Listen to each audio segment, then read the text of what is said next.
There's Jesse and Mike. We're waving back.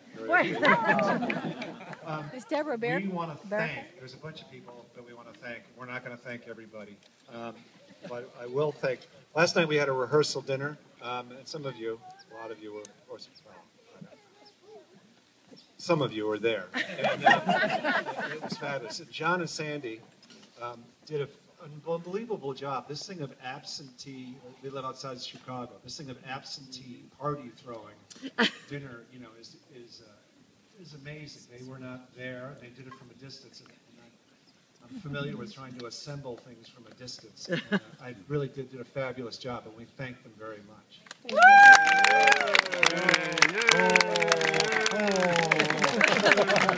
And also, I would say that both Jesse and Mike, besides the fact that today's their wedding, they need to be applauded really because this is a very visionary thing. I think of my daughter and Mike. It's just unbelievable. This really had no influence from me. It's not my thing. I just sort of showed up. Jesse, I'm told by Mike now that Jesse it was all her dream child. So.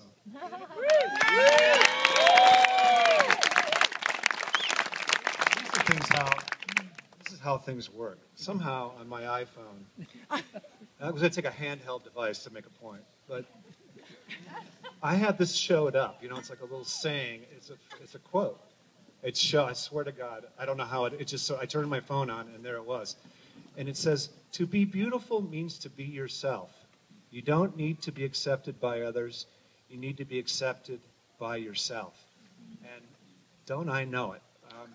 That is the byproduct of that is everybody thinks I'm an oddball. But my wife, and I could go through this for a long time. My wife, Deborah, we became very comfortable with ourselves very early on in our relationship and in our love. And I really prospered by her accepting me as me being myself. And I saw that very much when Mike came and stayed at our house when we first moved here to San Ynez. Was it 6, 7 years ago?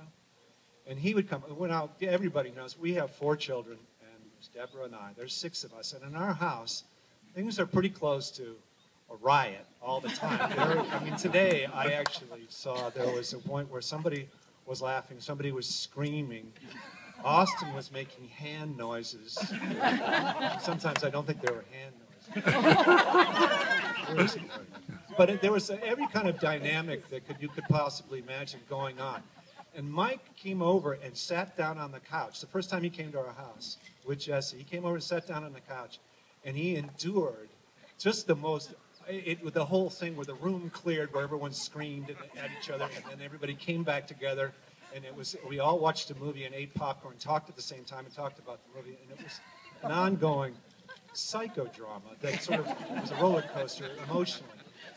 And he came back the next week. And I went, he's accepting of Jesse the same way that Deborah was of me. And last night, this whole thing kind of dawned on me because the slideshow, which daughter Jane put together, at one point had a photograph of Jesse in full orange, safety orange, what do they call that? Hunting, blaze orange hunting clothes. Duck hunting gear. Right? Safety orange. And I know that she's been there eating lutefisk, and she's accepting of them them and him in the same way that this nutty. Not that that's nutty. Oh, it is. But it is different. It's certainly different than her life experience. Oh, Deborah. So I want to toast to. Oh, did you want to say something? See, that's where you get. It's time to go. Thank you. It's time to go.